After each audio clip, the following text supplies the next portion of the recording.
Bismillahirrahmanirrahim. Alhamdulillahi rabbil alamin. Ar-Rahmanir-Rahim. Maliki yaumiddin. Iyyaka na'budu wa iyyaka nasta'in.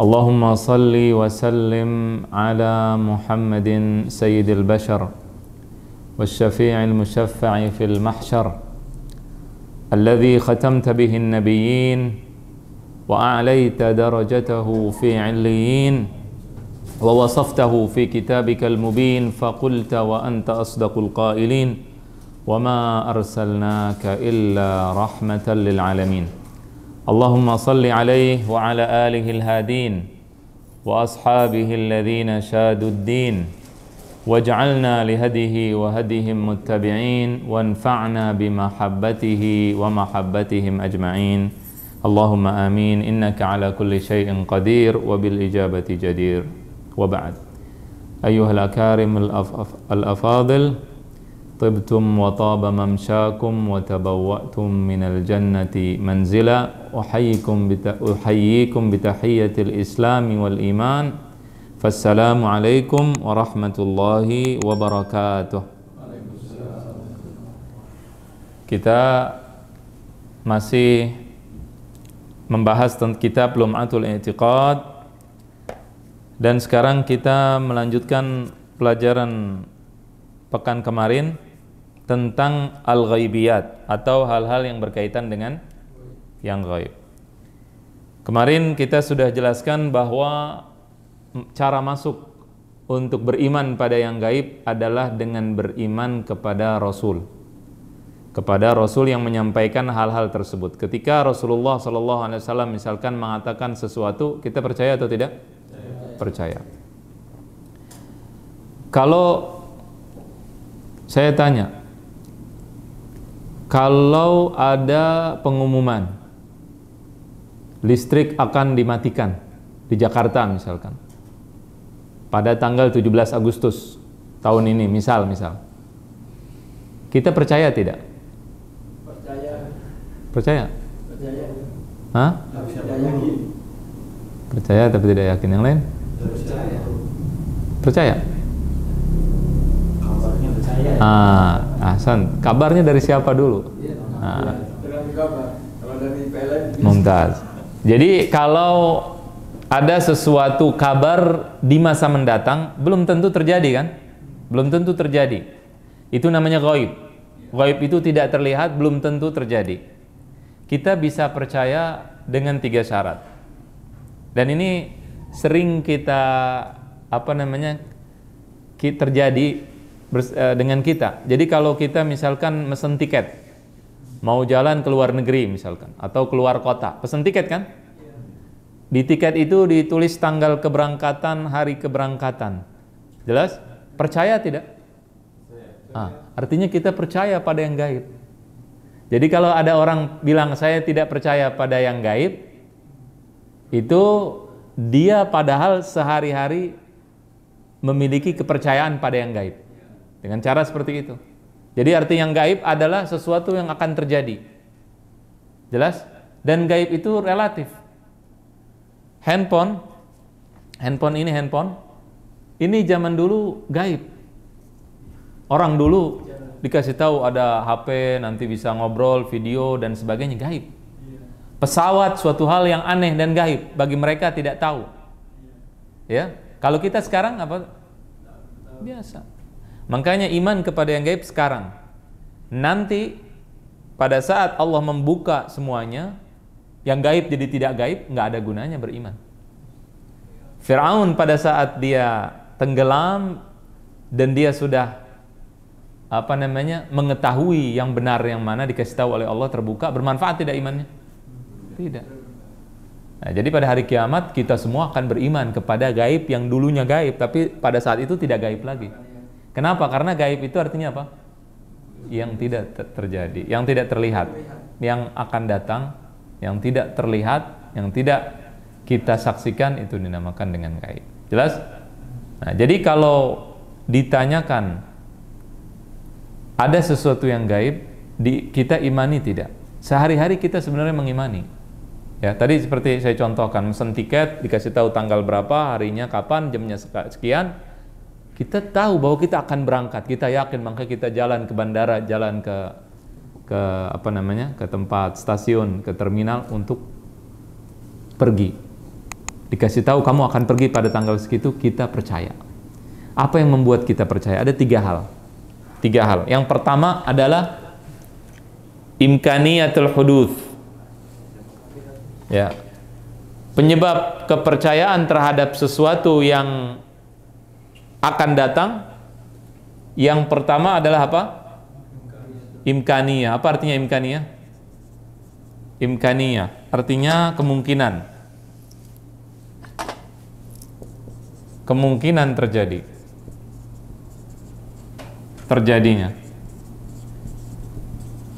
Kemungkinan bisa terjadi. Kemungkinan terjadinya artinya bisa terjadi. Imkaniyat al-huduts.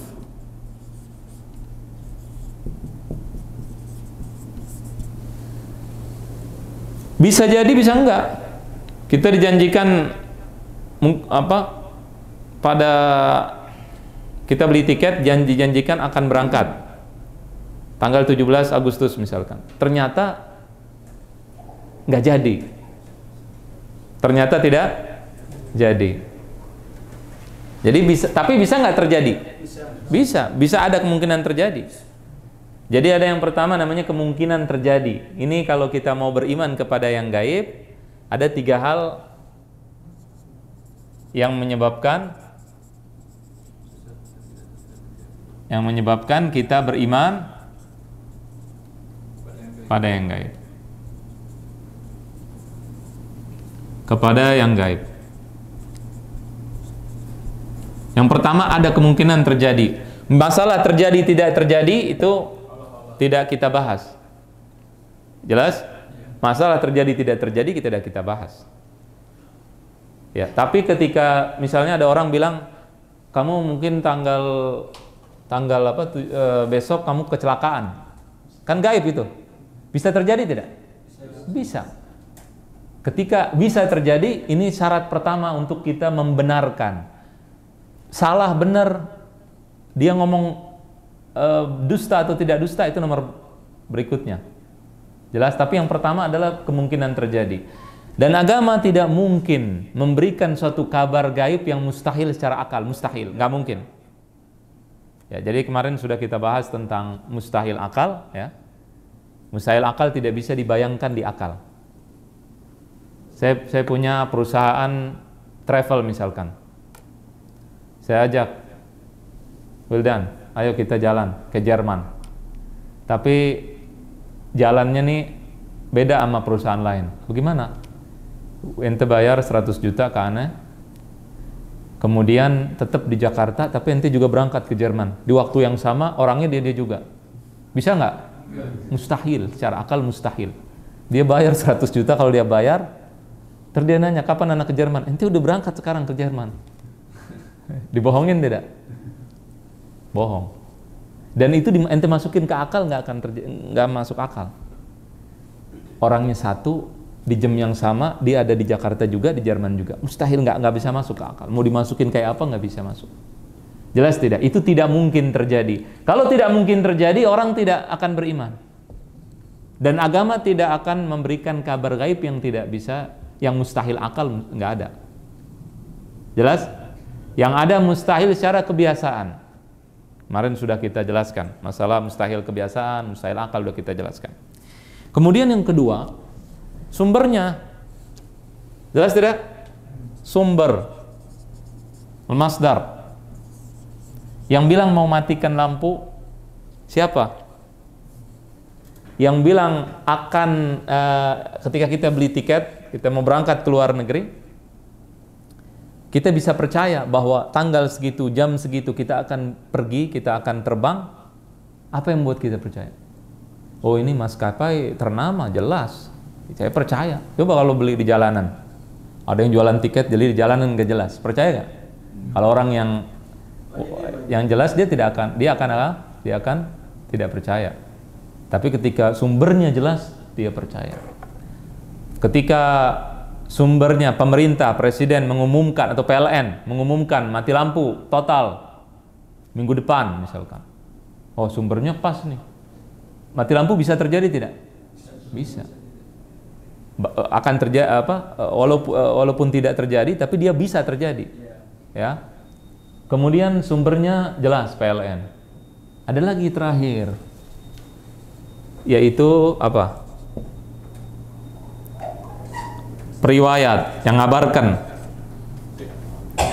Siapa yang memberitahukan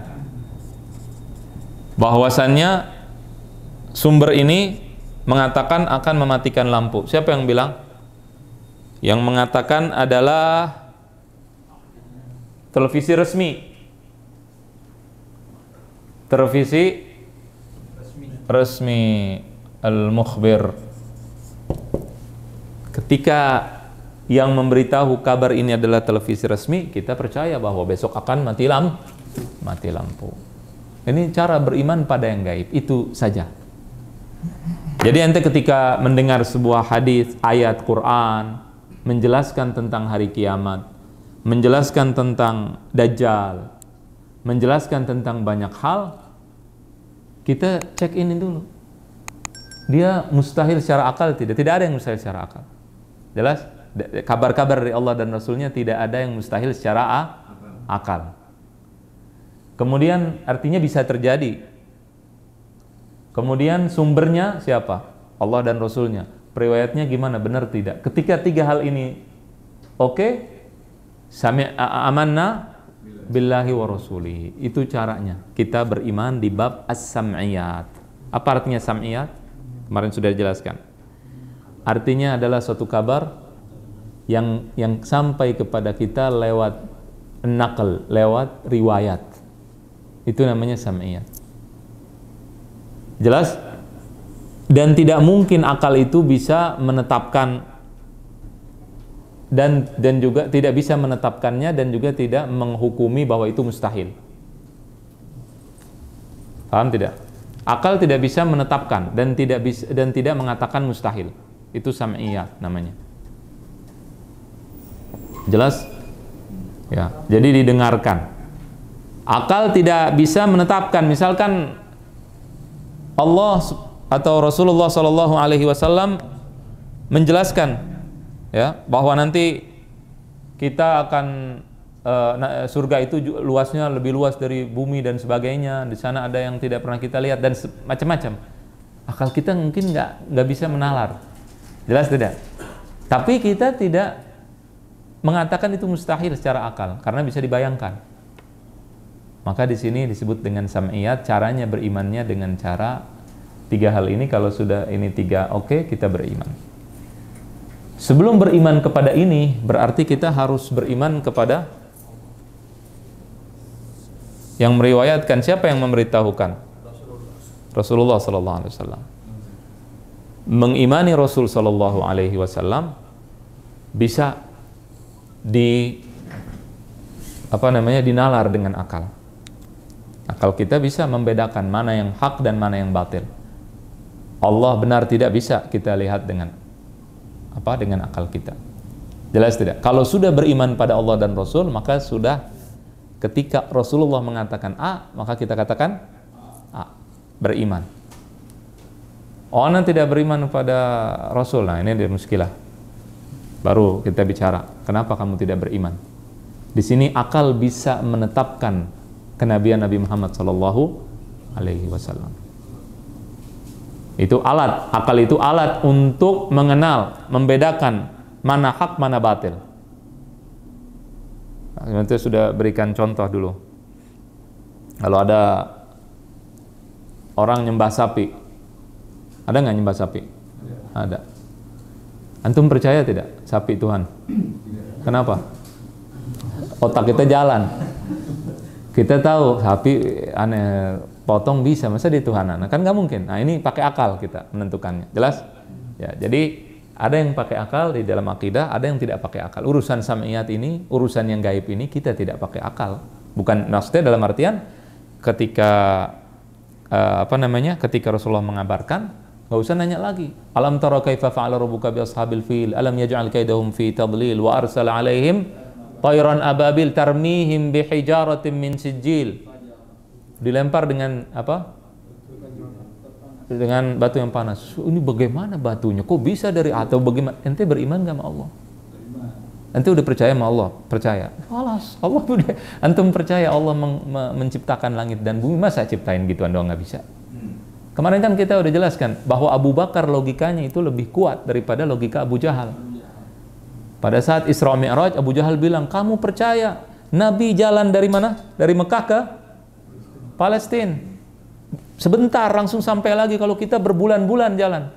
Nabi jalan sebentar, kamu percaya? Kata Abu Bakar apa? Aku percaya bahwa dia tiap hari dapat kabar dari langit ketujuh. Dari atas dapat kabar terus, dapat wahyu. Pagi dan sore. Masa cuman ke situ sebentar Anda nggak percaya? Mana yang lebih masuk logika? Ya, ketika Abu Bakar sudah beriman kepada Allah, khalas. Apa yang kata Nabi dia akan berimani. Jelas. Abu Jahal nggak masuk, logikanya salah. Dia salah pakai. Harusnya dia setuju dengan Abu Bakar karena Abu Bakar sudah beriman. Bukan mengolok-olok Abu Bakar. Justru kalau Abu Bakar tidak percaya Isra Mi'raj, baru Abu Jahal bisa olok-olok. Jelas tidak? Nah, kenapa? Ya Abu Bakar masuk akal. Kalau saya nggak percaya Isra Mi'raj, ngapain saya percaya Quran? Jibril nurunin ayat tiap hari pagi dan sore, percaya dari atas malah jauh, lebih jauh daripada Palestina. Jelas ini? Nah, jadi ketika Sayyidina Abu Bakar As-Siddiq radhiyallahu anhu percaya kepada riwayat Al-Mukhbir yaitu Nabi Muhammad SAW, maka dia mengatakan aman nabihi, selesai, kami beriman. Jelas tidak? Taib. Apa saja di bab samiyat ini yang dipelajari? Yang pertama adalah hari akhir. Ini yang kemarin sudah kita jelaskan. Hari akhir adalah semua hal yang berkaitan dengan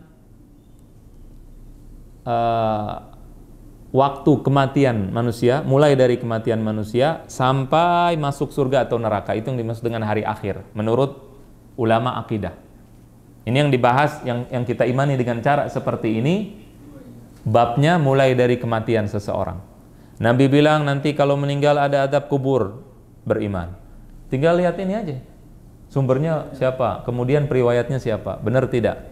Jadi kita ketika membahas bab ini, kita bahasnya lihat sumbernya benar atau tidak benar. Jelas ya? Kemudian juga yang dibahas di bab ini adalah hal-hal yang telah lalu dan yang akan datang. Manusia diciptakan dari monyet, betul? Yang dari monyet angkat tangan. Allah mengatakan kita dari Nabi Adam. Maka kita iman. Ini termasuk ghaibiyat sam'iyat. Jelas? Yang aneh bin ajaib adalah ada sebagian orang menolak hal ini. Kalau kita bicarakan kalau kita hal-hal yang tidak kita lihat, kita imani dengan cara ini. Dia nolak. Dia bilang enggak. Saya enggak percaya ini. Saya lebih percaya pada sains, ilmu pengetahuan. Kita tidak ada masalah dengan sains, ilmu pengetahuan nggak ada masalah. Tamam? Cuman kita mau bandingkan sekarang. Manusia menurut sains berasal dari kera. Taib, mumtaz. Dari kera. Ente tahu dari mana? Ente yang teliti sendiri? Enggak. Kata siapa? Kata orang. Berarti dia kata siapa? Orang, kata orang, bukan kata dia sendiri. Bukan dia sendiri yang melakukan penelitian tersebut. Antum pernah lihat bakteri? Bakteri tahu? Pernah lihat? Lihat sendiri? Nanti yang belum pernah lihat siapa? Yang belum pernah lihat. Nanti percaya ada nggak bakteri? Tahu dari mana? Kata orang. Jelas tidak? Kata orang. Apalagi lihat semua hal yang mereka katakan, nanti nggak ada hari kiamat, nggak akan, matahari tidak akan terbit dari mana? Barat. Nggak akan, itu kata menurut sains. Oke. Ente udah belajar Masya Allah sampai ente menyimpulkan begitu? Oh enggak, kata siapa? Kata si fulan, kata ini, kata itu. Berarti kata siapa? Riwayat. Artinya dia sama kita sama. Jelas tidak? Ya. Jadi dia secara tidak langsung setuju dengan ini. Mau tidak mau ya setuju. Kecuali dia sendiri yang melakukan eksperimen. Paham tuh? Jelas? Baik. Kalau ini jelas, maka kemarin sudah kita bahas. Apa saja hal-hal gaib yang disebutkan oleh Al-Imam Ibnu Qudamah Al-Maqdisi. Kita belajar kitab Lum'atul I'tiqad. Ini sudah selesai. Di dalam kitab ini apa saja yang disebutkan? Yang pertama, hal-hal yang gaib yang disebutkan, hal-hal yang disebutkan Imam Ibnu Qudamah. Siapa Ibnu Qudamah? Ibnu Qudamah. Siapa Ibnu Qudamah? Pengarang kitab apa? Ayo, Lum'atul I'tiqad. Pengarang kitabnya. Yang pertama kemarin apa? Isra Mi'raj. Nah, kemarin kita, dan di dalam hal-hal yang disebutkan ini ada perbedaan pendapat. Karena tadi riwayatnya, dalilnya bagaimana, apakah kuat, apa tidak. Bukan, oh Isra Mi'raj, kok bisa Nabi cuman zaman dulu bisa dari Mekah ke Palestina datang dengan cepat. Zaman dulu pakai apa, kendaraannya bagaimana. Ya, itu nggak usah dibahas. Kalau itu beriman. Kita udah masuk ini pelajaran yang mendalam, udah ya, beriman pada Nabi, selesai. Kita sudah anggap kita beriman pada Rasul Sallallahu Alaihi Wasallam. Nanti belum beriman pada Rasul, bahasannya bukan sekarang, nanti, dan akan kita bahas mukjizat juga. Paham tuh? Ya. Jadi pembahasannya adalah apakah kabar itu benar atau tidak benar. Makanya ada perbedaan pendapat, apakah dilakukan Isra Mi'raj itu dengan sadar atau dengan mimpi. Ya, yang benar adalah dengan sadar. Kemudian yang kedua adalah malaikat maut kemarin dan Nabi Musa. Malaikat maut dan Nabi Musa diapain? Dipukul. Dan Nabi Musa dijelaskan dalam Sahih Bukhari. Jelas? Yang ketiga apa lagi? Yang kemarin? Kemudian yang ketiga adalah Dajjal. Dajjal udah dibahas belum Dajjal kemarin? Kemarin ada kan nggak salah ya? Dajjal udah dibahas kalau nggak salah. Ya, Dajjal yang ketiga. Ada tanda kafara, ya, bisa menghidupkan orang mati. Jelas? Nah, di sini ana ingin afwan sebelum kita lanjutkan. Ada satu hal penting. Tadi kan kita menjelaskan bahwa kalau beriman pada yang gaib adalah yang pertama apa tadi? Bisa kemungkinan terjadi. Dajjal nanti akan menghidupkan orang mati. Menghidupkan orang yang sudah mati. Percaya nggak? Kenapa percaya? Karena Rasulullah mengabarkan. Jelas sudah? Rasulullah SAW menjelaskan hal tersebut. Maka kita percaya bahwa Dajjal akan menghidupkan orang mati. Nggak usah dibahas lagi menurut kedokteran, menurut ini, menurut itu, nggak usah dibahas. Kita bahas orang yang beriman. Alladzina yu'minuna bil ghaib. Menghidupkan orang mati. Misalnya ada yang bilang sekarang, satu kiai cerita, saya bisa hidupin orang mati misalkan. Percaya nggak? Atau ada siapa bilang? Kita nggak percaya, nggak ada masalah. Cuma kita harus tahu bahwa itu mungkin terjadi. Paham nggak? Kejadiannya mungkin terjadi, kita nggak usah percaya, nggak masalah. Bedakan antara hal yang bisa terjadi dengan yang mustahil tidak bisa terjadi. Itu harus dibedain, dua hal yang berbeda. Sekarang banyak orang, misalnya begini, ini yang kejadian terjadi. Ada orang mengatakan bisa ngomong dengan semut. Ada yang ngaku begitu kan? Percaya nggak? Nggak percaya. Bisa nggak terjadi ada orang bisa ngomong dengan semut? Kejadiannya bisa terjadi. Karena kalau kita nolak karena dia bohong, kita menolak kejadiannya bisa nanti nolak Nabi Sulaiman ngomong sama hewan. Jelas tidak? Jadi harus dibedakan dua hal tersebut. Ada yang bisa kolikul gufron, ngomong sama semut. Suruh panggil semutnya, buktikan, kan begitu. Ya. Jadi ketika menolak si orang tadi, bedakan kejadian tersebut, kita lihat, kejadiannya bisa aja terjadi. Jadi yang dicampur-campur, jelas? Paham tuh? Nah, nanti ada bahasan dengan pembahasan karomat, karomah, afwan. Jadi karomah nanti bukan sekarang, kalau sekarang repot dibahas semua. Jadi, Ya, jadi kalau misalnya ada orang mengatakan pesawatnya berjalan ditarik lagi datang. Misal ini aneh nggak ngomongin siapa-siapa. Misal bisa nggak terjadi? Kalau Allah inginkan bisa terjadi? Bisa. Karena bisa kita nalar, bisa kita bayangkan, bisa terjadi. Tidak mustahil secara akal. Jadi bedakan antara kejadian dengan saya nggak percaya. Dan itu tidak wajib ente percaya. Jelas? Nggak wajib kita percaya dengan hal tersebut. Walaupun benar, misalnya itu terjadi benar, nah, boleh, kita wajib nggak percaya? Enggak. Ada nabi yang 25 nabi dan rasul, disebut ada nabi Daniel, wajib nggak percaya? Enggak. Cuma 25 nabi. Jadi yang disebutkan dalam Quran dan hadis baru yang kita percayai. Adapun karomah si fulan tidak wajib dipercayai. Tapi ingat, jangan ditolak kejadiannya. Pahami kejadian tersebut bahwa itu bisa terjadi. Mungkin secara adat, kebiasaan, mungkin. Nah, ya, ini berkaitan dengan pelajaran kemarin. Harus bisa bedakan antara mustahil akal dengan mustahil kebiasaan. Kemudian ada lagi apa? Yang keempat, turunnya Nabi Isa. Ini udah dibahas kalau nggak salah. Nabi Isa bin Maryam yang akan membunuh Dajjal.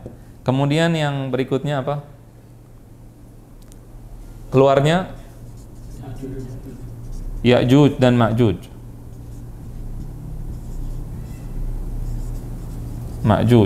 Disebutkan oleh Ibnu Qudamah kurang lebih ada 20-an hal gaib yang wajib kita imani di dalam kitab.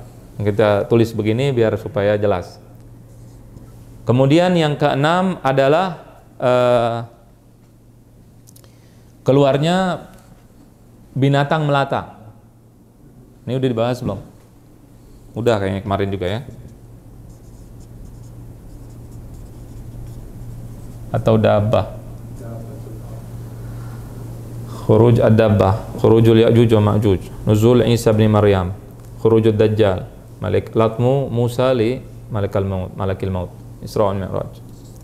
Kemudian yang ketujuh ini sekarang yang kita akan bahas, azabul qabr wa na'imuh, atau azab kubur. Azab kubur ini juga kemarin sudah dibahas kan? Dengan ruh, dengan jasad, atau ruh saja atau jasad saja, ini sudah dibahas kemarin. Betul? Baik. Kemudian juga setelah itu adalah tulu'us syams min maghribiha. Apa namanya? Terbitnya matahari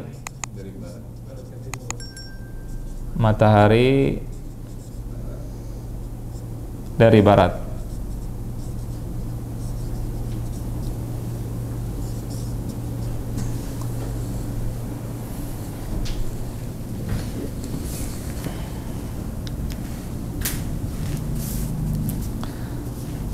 Kita baca perkataan Ibnu Qudamah ya, yang kemarin. Qala al-Imam Ibnu Qudamah al-Maqdisi rahimahullahu taala wa nafa'ana bihi wa bi'ulumihi fid dharain amin. Wa 'adzabul qabri wa na'imuhu haqqun. Wa qad ista'adha an-nabiy sallallahu alaihi wasallam minhu wa amara bihi fi kulli salah. Wa fitnatul qabri haqqun. Baik. Dan azab kubur serta nikmatnya adalah hak. Rasulullah sallallahu alaihi wasallam berlindung darinya, dari azab kubur, dan menyuruh kita untuk berlindung daripada azab kubur dan fitnah kubur juga. Kemudian pertanyaan, wa su'alu munkarin wa nakirin haqqun. Pertanyaan mungkar dan nakir adalah hak. Jelas? Jadi yang mengingkari daripada azab kubur, kemudian soal mungkar dan nakir dan sebagainya, ini diingkari oleh orang-orang yang punya kesalahan di dalam masalah akidah. Nah, ketika Allah dan Rasulnya mengabarkan, maka kita imani. Jadi yang berikutnya, yang ke-9 adalah pertanyaan mungkar dan nakir. Pertanyaan, bisa baca tulisannya? Karena mau jadi dokter nggak jadi. Jadi agak-agak ini tulisannya. Pertanyaan mungkar dan nakir.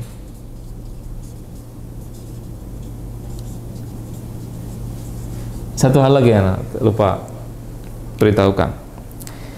Tadi anak contohkan kan, kalau beriman pada yang gaib tadi artinya sesuatu yang akan datang. Misalnya tadi Anda contohkan kalau pemerintah akan memutus listrik. Apa kalau kita tahu bahwa minggu depan listrik akan diputus 1 hari penuh misalnya, kira-kira apa yang kita lakukan? Siap-siap. Kita siap-siap, kita cas HP dan seterusnya. Betul tidak? Pada saat kita mesen tiket, tadi contoh tiket, maka kita siap-siap bahwa pada tanggal segitu, hari itu kita akan pergi. Nah, ini pun faedahnya atau hikmah daripada kita mempelajari ini juga adalah kita bersiap-siap. Siap-siap nih, ada ini, ada itu semua. Apa yang harus kita lakukan? Kita ikuti arahan daripada Nabi kita Muhammad sallallahu alaihi wasallam. Jadi ini pertanyaan mungkar dan nakir, namanya mungkar dan nakir. Ini seperti yang dijelaskan atau diberitahukan oleh Imam Ahmad. Imam Ahmad mengatakan bahwa nama malaikat yang nanya kepada kita adalah mungkar dan nakir.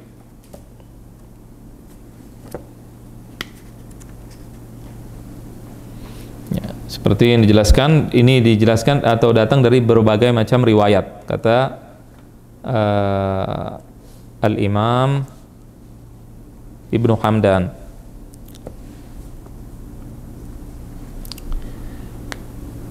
Masalah azab kubur kemarin sudah kita jelaskan. Nah, menurut mazhab Al-Hambali, orang yang sudah meninggal, mayit bisa mendengar suara orang yang hidup. Nah, kita sekarang belajar mazhab apa? Hambali. Ini disebutkan bahwa mazhabus sadati al-Hanabilah annal mayyita yasma'u kalamal hayy. Bahwasannya mayit itu bisa mendengar perkataan orang yang hidup. Dalilnya ada tidak ada? Kalau kita nggak bisa ngomong kalau nggak ada dalilnya, kan tadi udah jelaskan. Ya, Rasulullah pernah bicara dengan orang yang kafir yang ditaruh di sumur Badar, ya, ngajak ngomong mereka. Itu diantara dalilnya.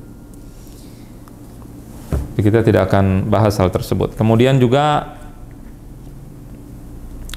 ada lagi hadis atau penjelasan bahwasannya mayit itu mendengar ketika orang yang mengantarkan jenazahnya masih ada di kuburannya, kemudian ketika dia jalan dia dengar, ya kan, ada hadisnya dan seterusnya. Intinya adalah kita beriman dengan hal tersebut jika itu disebutkan dengan riwayat yang sahih dan hak. Tamam? Baik. Kemudian mungkar dan nakir di sini disebutkan idza qubira al-mayyit atau qala ahad idza qubira al-mayyit atahu malakani aswadani azraqan. Kalau datang mayit maka kalau dikubur seorang mayit maka akan didatangi oleh 2 malaikat yang hitam dan biru, hitam biru. Jadi serem gitu, ya. Yuqalu li ahadihimal munkar walil akhari an-nakir. Yang satu disebut munkar, yang satu nakir. Wa fayaqulani ma kunta taqulu fi hadzal rajul. Kemudian mereka berdua bertanya, apa yang engkau katakan terhadap orang ini? Maksudnya Rasulullah SAW. Fayaqul ma kana yaqul huwa Abdullah wa rasuluh. Asyhadu an la ilaha illallah wa anna Muhammadan abduhu wa rasuluh. Kemudian kalau orang tersebut bisa menjawab, dia mengatakan bahwa itu adalah Rasulullah, maka kedua malaikat tadi mengatakan, kami tahu kamu mengatakan itu. Thumma yufsahu lahu fi qabrihi 70 dhira'an fi 70. Kalau dia bisa mengatakan itu, kuburnya diluaskan 70 kali 70. Jelas? Dan sampai seterusnya. Nah, jadi ini merupakan dalil daripada mungkar dan nakir. Kemudian Ibnu Qudamah mengatakan wal ba'tsu ba'dal mauti haq. Wal ba'ts ba'dal mauti haqqun. Apa artinya al-ba'ts? kebangkitan setelah kematian adalah hak. Kebangkitan setelah kematian adalah hak. Iya, suatu hal yang akan terjadi. Jadi kebangkitan setelah kematian.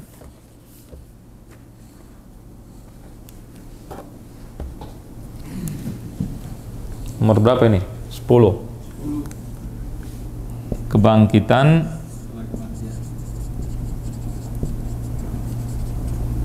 setelah kematian.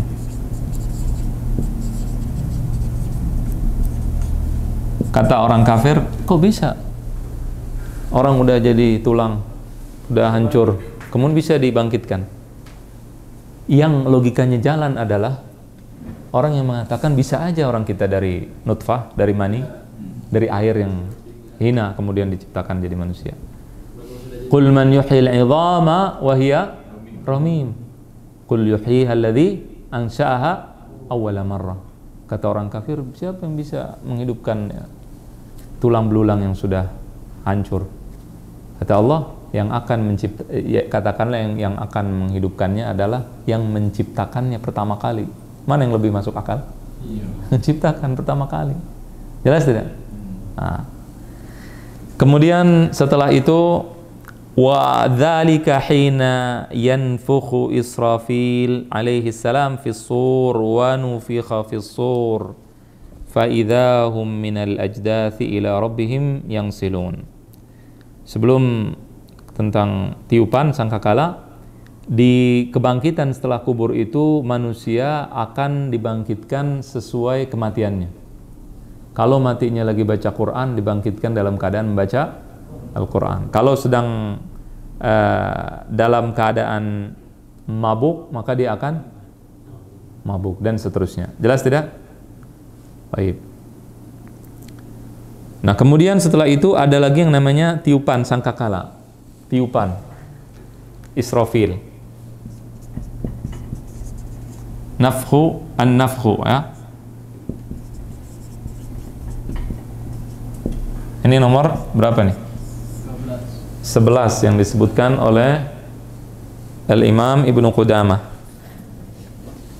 Kalau di kitabnya tidak diurutkan. Nah, urutkan biar antum bisa memahaminya dengan gampang. Tamam? Taib. Tiupan ini ada yang mengatakan terjadi 2 kali. Ada 2 kali. Ada lagi yang mengatakan 3 kali. Ya. Jadi ada perbedaan. Ada lagi yang mengatakan 4 kali. Pertama, tiupan mati. Kemudian tiupan untuk dihidupkan. Makhluk manusia akan dihidupkan kembali. Kemudian tiupan untuk menakuti. Kemudian setelah itu menakuti dan mereka akan pingsan, kemudian bangun dari pingsan tersebut. Jadi ada perbedaan pendapat. Perbedaan tadi pendapat sebabnya apa? Tadi ada periwayatan, ya, berbagai macam riwayat. Kemudian setelah itu adalah al-hasyr, pengumpulan manusia. Manusia akan dikumpulkan semuanya dalam keadaan apa? Telanjang. Apa? Pengumpulan manusia.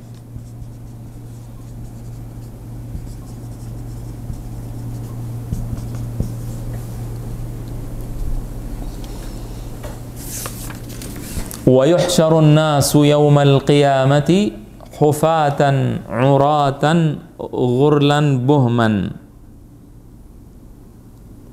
fayaqifun fi mawqifil qiyamah hatta yashfa'a fihim nabiyyuna Muhammadun sallallahu alaihi wasallam. Dan manusia akan dikumpulkan nanti pada hari kiamat dalam keadaan telanjang. Jelas?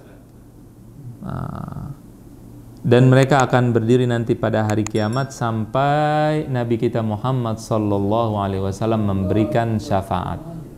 Sampai Nabi Muhammad sallallahu alaihi wasallam memberikan syafaat. Nah, ini ada satu hal penting yang ana ingin sampaikan. Nanti manusia akan dikumpulkan semua. Kita beriman tidak? Beriman. Telanjang di sini dalam keadaan telanjang udah nggak mikir, laki perempuan, nggak ada pikiran begitu, udah nggak ada. Jangan samakan kayak di dunia, jelas tidak? Kita udah nggak kepikiran itu. Kemudian nanti manusia pingin segera dihisab biar cepat, tapi tidak mulai-mulai hisabnya. Akhirnya apa yang terjadi? Mereka minta kepada para nabi, kepada Adam, Ibrahim, pernah dengar ini? Nuh dan seterusnya. Siapa yang bisa memberikan syafaat? Nah, jadi yang ke-13 syafaat. Syafaat banyak nanti jenisnya. Ada jenis-jenis syafaat. Syafaat banyak jenisnya. Ada yang pertama namanya as-syafa'atul uzma, untuk memulai al-hisab, hari perhitungan. Ini yang bisa melakukan atau yang akan memberikan syafaat tersebut adalah Nabi kita Muhammad sallallahu alaihi wasallam. Ada seorang ulama membuat suatu bait syair, dia mengatakan, ya akramal khalqi man li man aludhu bihi siwaka inda hululil hadithil amimi. Wahai manusia yang paling mulia, siapa yang akan aku datangi, kurang lebih begitu, yang akan melindungiku, siapa yang akan aku datangi, ya, yaludh, kecuali engkau pada saat terjadinya suatu hal yang besar pada hari kiamat nanti. Ini dikatakan syirik.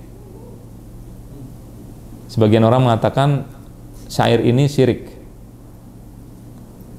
Katanya kalau begitu Allahnya kemana? Dia sedang bicara kepada Nabi Muhammad, ya akramal khalqi, wahai manusia yang paling mulia, siapa yang aku datangi ketika terjadi kejadian yang besar kecuali engkau? Kata dia, Allah kemana? Apa yang tersisa bagi Allah? Yang tersisa bagi Allah banyak, bukan itu. Kalau kita menyatakan atau kita menganggap bahwa Allah itu kekuasaannya sedikit, berarti kita ada muskilah, ada masalah di dalam tauhid kita. Allah kekuasaannya lebih besar dari itu. Yang kedua, ini berbicara tentang hari kiamat ini, syafaat ini. Orang-orang di hadis Sahih Bukhari, orang-orang datang kepada para nabi tidak ada yang bisa, tidak ada yang sanggup, tidak ada yang bisa memberi syafaat kecuali Nabi kita Muhammad sallallahu alaihi wasallam. Dia sedang bicara tentang hadis Bukhari ini. Jadi nggak ada kesyirikan di sini. Jelas tidak? Nah, banyak orang salah paham dalam masalah ini, yang sedikit ingin menjelaskan. Nah, syafaat yang pertama syafaatul uzma. Kemudian Nabi sallallahu alaihi wasallam akan memberikan syafaat kepada orang-orang yang beriman untuk masuk surga. Orang-orang beriman akan diberikan syafaat untuk masuk surga. Ini syafaat yang kedua. Nah, dijelaskan dalam hadis sahih, hadis Bukhari Muslim. Tadi juga hadis sahih Bukhari Muslim. Kemudian syafaatun Nabi sallallahu alaihi wasallam liqaumin istahaqqun nar alla yadkhuluha. Yang ketiga adalah syafaat Nabi bagi satu kaum yang mereka itu harusnya masuk neraka supaya nggak menjadi masuk neraka. Jelas? Nah, ini ada perbedaan pendapat. Imam Nawawi mengatakan bahwa hadis ini adalah syafaat ini ada, ya. Kemudian juga syafaatun Nabi sallallahu alaihi wasallam liqaumin istawat hasanatuhum aw sayyi'atuhum hatta yadkhulul jannah. Syafaat Nabi bagi orang yang kebaikan dan keburukannya sama, ditimbang bareng sama. Kebaikannya 10, keburukannya 10 misal. Sama nih, masuk mana nih? Surga neraka. Syafaat. Jelas tidak? Baik, tapi ada perbedaan pendapat, tamam?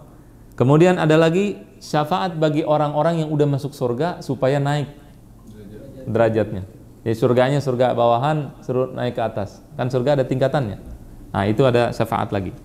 Kemudian juga syafaat Nabi sallallahu alaihi wasallam kepada pamannya Abu Thalib. Supaya apa? Keluar dari neraka, betul? Abu Thalib keluar dari neraka? Diringankan doang, diringankan, bukan keluar, karena dia tidak beriman, jadi diringankan. kasih bara aja ya, mendidih kepala, dikit doang, nggak banyak-banyak, mendidih kepalanya. Itu yang paling ringan. Naudzubillah. Taib. Kemudian ada lagi syafaat Nabi Shallallahu Alaihi Wasallam dan para nabi dan para malaikat dan juga orang-orang beriman bagi orang-orang yang masuk neraka supaya dia keluar. Jadi nanti ada syafaat lagi bagi nabi, bagi orang beriman, malaikat dan seterusnya. Orang-orang beriman bisa ngasih syafaat. Ya jelas, insya Allah. Mudah-mudahan di sini ada orang-orang soleh semua bisa ngasih syafaat ke sahib kita. Itu orang seperti ana yang ngomong nih kan.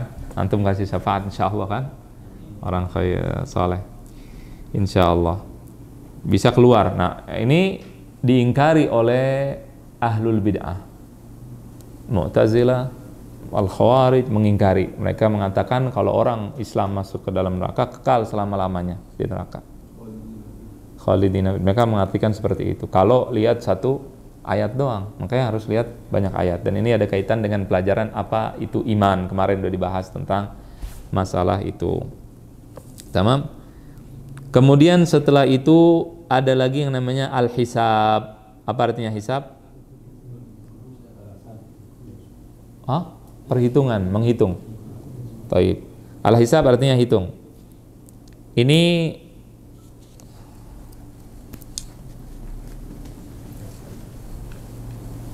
yang ke-14 al-hisab, perhitungan.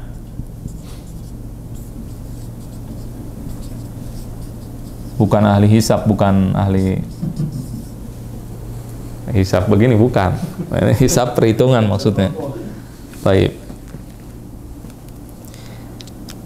Tapi ada hadis-hadis yang mengatakan yadkhulunal jannah bighairi hisab. Mereka masuk surga tanpa hisab. Apa maksudnya?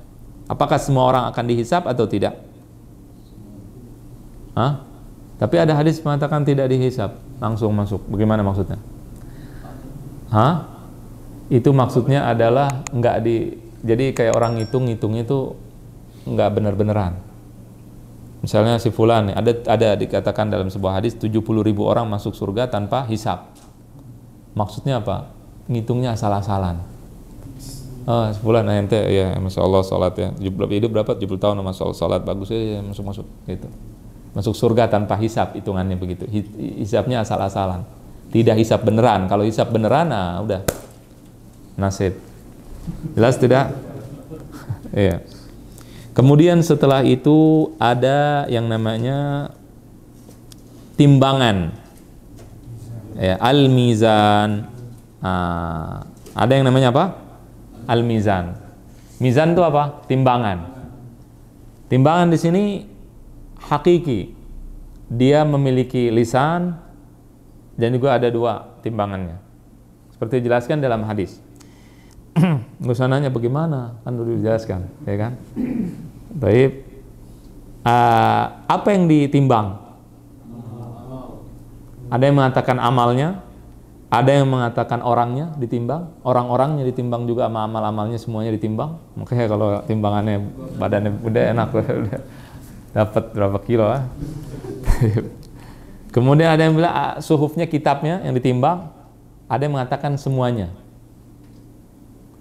Tapi yang paling kuat adalah amalnya.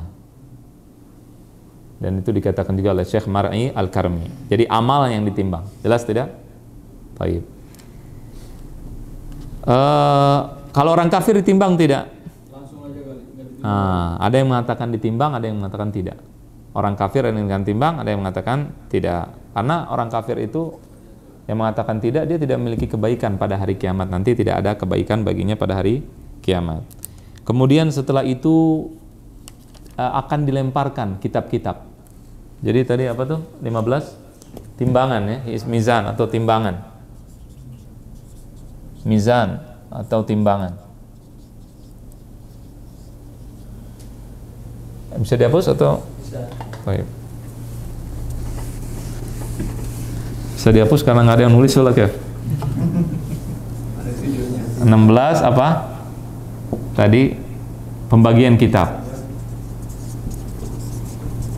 Pembagian kitab. Kitab apa nih? Kitab amal, ahsanta. Pembagian kitab. Kitab ini kalau orang kafir akan mengambilnya dari sebelah kiri, dari belakang, dari punggung. Fa amma man utiya kitabahu wara'a dhahrih. Nah, seperti itu. Kemudian ada orang mukmin, ngambilnya dari kanan. Ya. Orang maksiat, ahli maksiat gimana?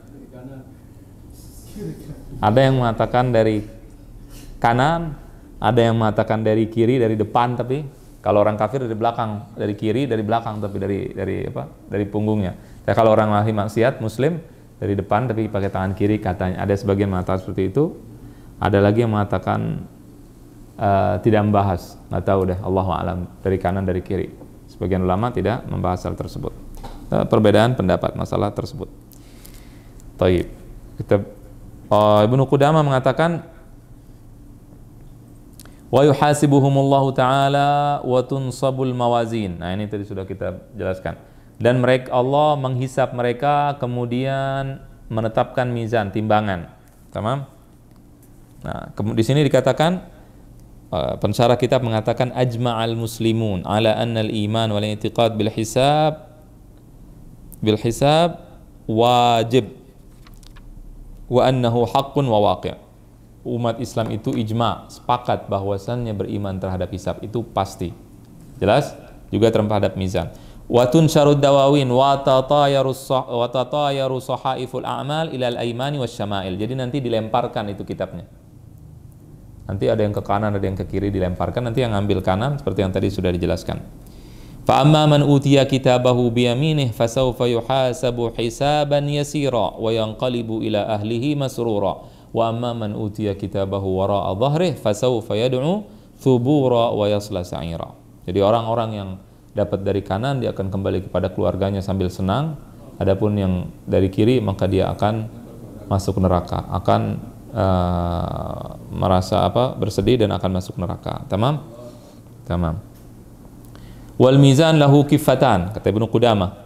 Mizan punya dua timbangan ya, dua ini. Walisan tuzanu bihil a'mal, dan juga lisan. Dengannya akan ditimbang amal-amal. Faman thaqulat mawazinuh faulaika humul muflihun. Barang siapa yang berat timbangannya maka dia adalah orang-orang yang beruntung. Wa man khaffat mawazinuh, dan yang timbangannya tidak berat, ringan, faulaika alladzina khasiru anfusahum fi jahannama khalidun. Maka mereka adalah orang-orang yang merugi dan mereka akan kekal di neraka jahanam. Tamam? Wali nabiyina Muhammadun sallallahu alaihi wasallam haudun fil qiyamah ma'uhu ashaddu bayadan minal laban wa ahla minal asal wa abariquhu adadu nujumis sama man syariba minhu syarbatan lam yadhma' ba'daha abada was-siratu haqq yajuzuhul abrar wa yazillu anhu al-fujjar. Kemudian setelah itu telaga haud, inna a'tainaka al-kautsar, telaga Nabi kita Muhammad sallallahu alaihi wasallam, al-haud. Ini harus diimani, telaga Nabi Muhammad sallallahu alaihi wasallam.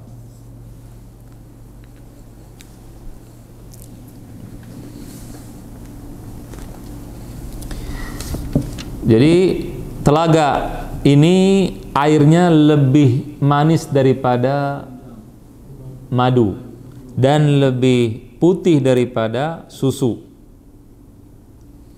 Gelas-gelasnya itu seperti jumlah bintang di langit. Jelas? Panjangnya 1 bulan, lebarnya 1 bulan. Jelas? Itu telaganya Nabi Muhammad sallallahu alaihi wasallam. Barang siapa yang sudah minum dari situ tidak akan pernah haus selama-lamanya. Jelas? Kemudian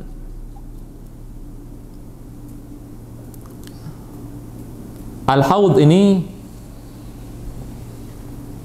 asalnya atau telaga ini dari Kautsar. Ada yang mengatakan bahwa al-haud ini, telaga ini bukan al-Kautsar. Inna a'tainakal kautsar, telaga Nabi Muhammad sallallahu alaihi wasallam. Al-haud ini ada yang mengatakan hari kiamat nanti. Artinya bukan di Al-Kautsar, tapi Kautsar itu di surga. Kalau ini di hari kiamat juga nanti ada haud, telaga juga. Sumbernya dari Al-Kautsar yang ada di surga. Jelas tidak? Sebagian ulama mengatakan seperti itu. Jadi Al-Kautsar punya, anggap seperti pipa deh misalnya, ke haud yang kita bicarakan ini. Nanti kalau sudah minum dari situ dia tidak akan pernah haus selama-lamanya. Kemudian setelah itu ada lagi yang namanya as-sirat. Was-siratu haqqun yajuzuhul abrar wa yazillu anhul fujjar.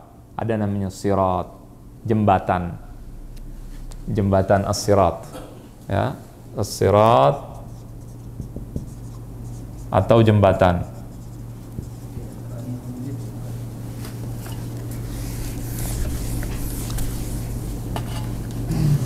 Nah, ini ada satu ayat yang sering dipakai oleh pendeta nih untuk murtadkan umat, katanya.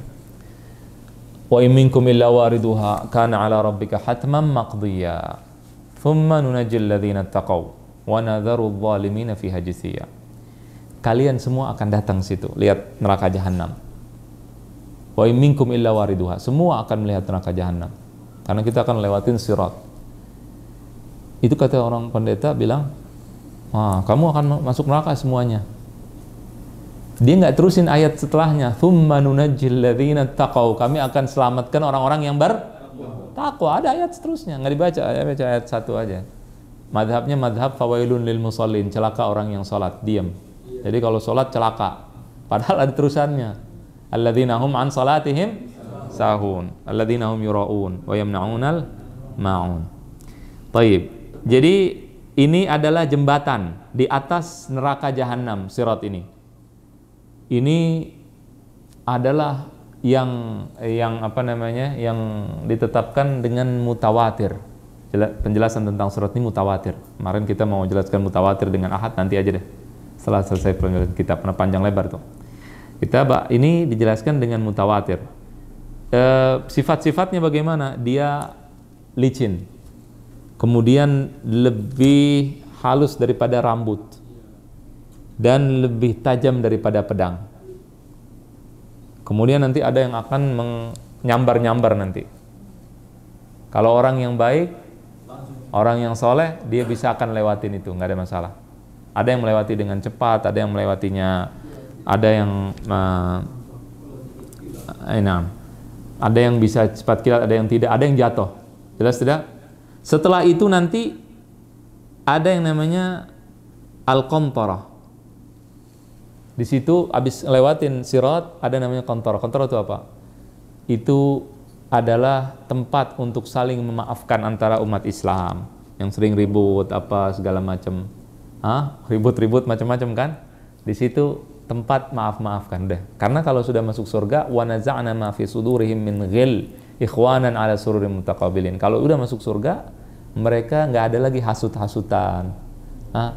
Iya kan? Antar ulama juga antar ustadz kadang kan ribut-ribut aja kan, ada keributan ini gitu itu macam-macam. Kalau semuanya masuk surga, di situ maaf-maafan dan pas saat masuk surga udah nggak ada lagi tuh. Pemutihan. Mereka menjadi ikhwanan ala sururin mutaqabilin. Duduk nanti di depan saling berhadap-hadapan. Di dunia dulu ribut macam segala macam. Makanya kita niatkan semua yang kita lakukan karena Allah Subhanahu wa taala biar kita dimasukkan ke dalam surga Allah Subhanahu wa taala. Orang-orang yang melakukan yang tidak mengikuti ajaran Nabi jatuh nanti di situ. Jelas tidak? Baik. Wa yashfa'u nabiyyuna sallallahu alaihi wasallam fi man dakhala an-nara min ummatihi min ahli al-kaba'ir fayakhrujuna bi syafa'atihi ba'dama ihtaraqu wa saru fahman wa himaman fayadkhuluna al-jannah bi syafa'atihi. Kemudian setelah itu Nabi memberikan syafaat pada orang yang masuk neraka dari umatnya dari yang melakukan dosa-dosa besar. Kasih syafaat tadi yang udah jelaskan. Kemudian mereka keluar dengan syafaat Nabi setelah gosong udah arang udah gosong udah semua masuk ke surga nanti. Jelas dengan syafaat Nabi Muhammad sallallahu alaihi wasallam. Jelas? Nah, kemudian walisairil anbiya wal mu'minin tadi udah dijelaskan. wal malaikah syafaat, dan bagi seluruh nabi dan orang mukmin dan para malaikat syafaat. Qala ta'ala ya'lamu ma baina aydihim wa ma khalfahum wa la yashfa'una illa liman irtada wa hum min khasyatihi mushfiqun. Dan Allah mengetahui syafaat orang-orang yang memberikan syafaat. Mereka tidak akan memberikan syafaat kecuali pada orang-orang yang Allah ridai. Wala tanfa'ul kafira syafa'atus syafi'in. Orang kafir tidak akan bermanfaat syafaat orang-orang yang memberikan syafaat. Kemudian wal jannah, ini yang terakhir. Tadi udah kan syafaat udah. Nah, ini yang berikutnya. Syafaat pada pada pelaku dosa besar sudah masuk ke dalam syafaat itu. Kemudian surga dan neraka. Jelas? 19, 20, 21. Yang terakhir. Surga, kemudian neraka, kemudian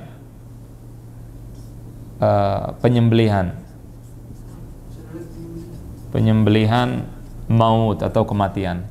Nanti kematian akan disembelih. Tamam? Jadi di sini Ibnu Qudamah mengatakan wal jannatu wan naru makhluqatani la tafnayan. Dan kemudian surga dan neraka adalah makhluk yang tidak akan fana, tidak akan sirna. Fal jannah ma'wa awliyaih wan naru iqabun li'adaih. Surga adalah tempat untuk wali-wali Allah, jelas, untuk orang-orang yang dekat dengan Allah. Dan neraka adalah iqab atau hukuman bagi musuh-musuh Allah. Wa ahlul jannah fiha mukhalladun. Penduduk surga di dalam surga kekal selama-lamanya. Innal mujrimina fi adzabi jahannam khalidun la yufattaru anhum wa hum fihi mublisun wa yu'ta bil mauti fi surati kabshin amlah fayudhbahu bainal jannati wan nar thumma yuqal ya ahlal jannah khuludun wala maut wa ya ahlan nar khuludun wala maut wa yu'ta bil mauti fi surati kabshin amlah fayudhbah bainal jannati wan nar thumma yuqal ya ahlal jannah khuludun wala maut wa ya ahlan nar khuludun wala maut. Kemudian ini yang terakhir, bahwasannya surga dan neraka adalah makhluk, ciptaan. Ini yang kita imani. Kemudian setelah itu nanti akan tampak kematian itu wujud seperti domba. Jelas? Nanti dibawa di antara surga dan neraka, disembelih. Kemudian dikatakan kepada penduduk surga, wahai penduduk surga, khuludun wala maut. Kekal selama-lamanya, nggak ada lagi mati karena sudah disembelih kematian. Kematiannya diwujudkan, dirupakan seperti domba. Kemudian disembelih. Setelah itu mati total. Kok mati total? Kan nggak ada lagi kematian. Matinya udah nggak ada lagi, nama mati nggak ada. Ya ahlal jannah, wahai penduduk surga, kekal selama-lamanya, dan wahai penduduk neraka, kekal selama-lamanya. Jadi ente selama-lamanya di neraka. Enggak dihidupkan, dimatikan. Tidak ada kematian lagi. Kematian itu dijasadkan menjadi domba, kemudian dibunuh. Jadi mati, disembelih. Jadi mati udah nggak ada lagi mati. Dihapus. Jelas tidak? Baik. Ya, jadi tidak ada lagi. Adapun kalau mau dibahas masalah kematian dijasadkan, ya Ami Zaki. Kalau mau dibahas tentang masalah kematian itu panjang. Jangan dibahas sekarang, ya. Karena kitabnya kitab ringkas sebenarnya. Baik, itu aja yang bisa Ana sampaikan. Nanti kan kita bahas tentang Nabi kita Muhammad sallallahu alaihi wasallam dan mukjizat dan seterusnya insyaallah taala pada pertemuan-pertemuan selanjutnya. Dan kita tinggal sebentar lagi dan akan menghatamkan kitab Lumatul I'tiqad insyaallah taala. Demikian, wassallallahu wasallam ala sayidina Muhammad wa ala alihi washabihi ajmain. Wassalamualaikum warahmatullahi wabarakatuh.